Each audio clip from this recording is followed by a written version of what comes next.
Hey everyone, how we doing today? This is James Sweeney, aka SplitSuit. Welcome back to another video.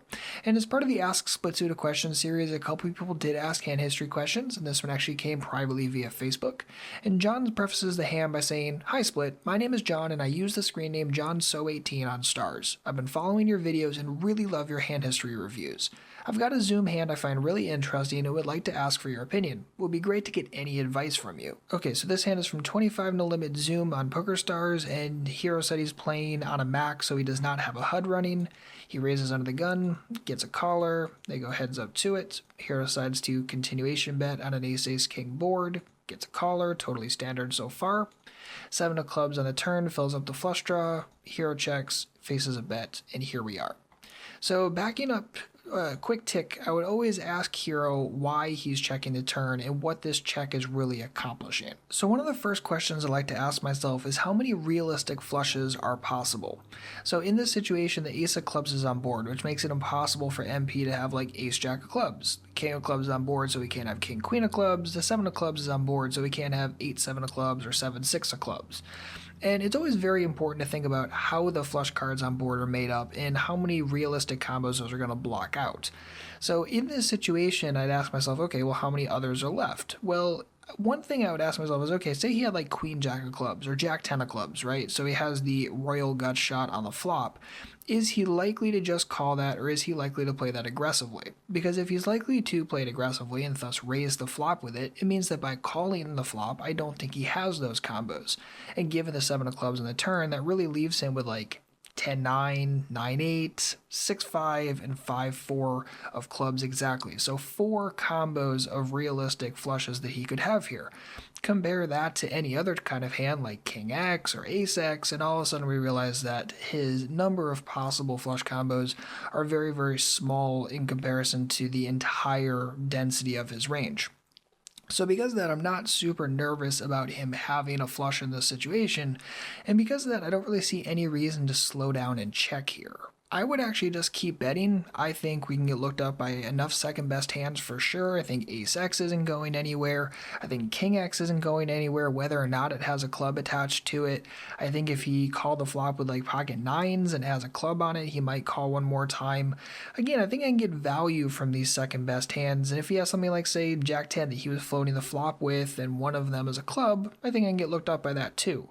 Now, if I bet and he jams or something like that, that turns me off. But if I bet and he raises, again, I'm still not necessarily panicking. Another thing is he probably doesn't really have any nut combos here.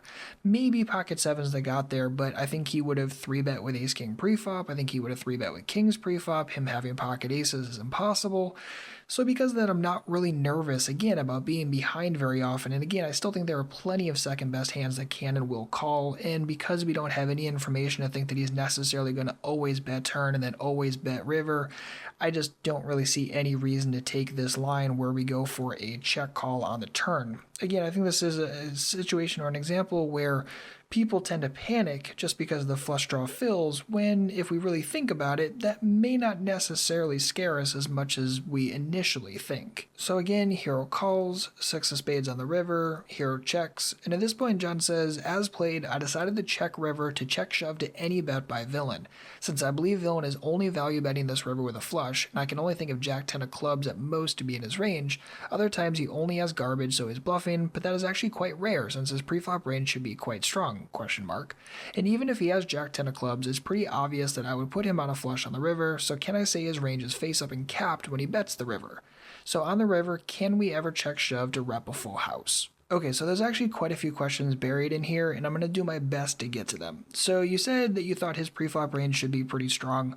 I kind of disagree with that. You don't have any information one way or the other, so as a default, I'm not going to assume that someone's only in here with like 8s, 9s, 10s, maybe jacks, and maybe only topside suited connectors. I just don't think you can say that confidently, whether it's at this limit specifically or just against an unknown at this limit. I just don't think you can really say that confidently. You're opening under the gun, you're repping the strongest of ranges. Really not going to be shocked when people get involved a little bit wider, hoping to suck out on you, apply pressure on you with position, that sort of thing. So I don't think the preflop range thought process is 100% correct. The other thing is, again, you put him on like Jack 10 of clubs exclusively. I don't think we can do that. Again, part of part of that is probably going to raise on the flop some percentage of the time. I also think there are other realistic suited connector combos, but again, I'm thinking that his pre-flop range is wider than I think you assumed. And then the other thing is you're trying to rep a full house. And I'd say you're going to have a pretty big issue with that for a couple reasons. One, I'm not in the business of trying to get people at this limit to fold flushes. I don't think that's going to happen as a pure default. Another thing is you don't really rep a full house very well, or quads or anything like that, because would you have taken this line with a full house? Whether you had pocket sevens, whether you had pocket kings or ace king, whatever, would you really have taken this line, especially on the turn with that kind of hand? I think that's really, really debatable. And when your line doesn't rep a full house particularly well, and you're trying to get someone to fold a pretty strong hand, I think you're going to have a lot of problems. And because of that, I like the fact that you're thinking creatively. I like the fact that you're trying to worry about what you rep and trying to pin his range. Those are all great things. I just don't think this is the spot to apply that. I'm not sure that MP can think like that. Again, I don't think your line reps a full house particularly well. And I think that the thought process, again, is a little too advanced for this exact spot. And unfortunately, after saying all that, MP actually ends up checking behind. We end up beating ace-jack and win the pot.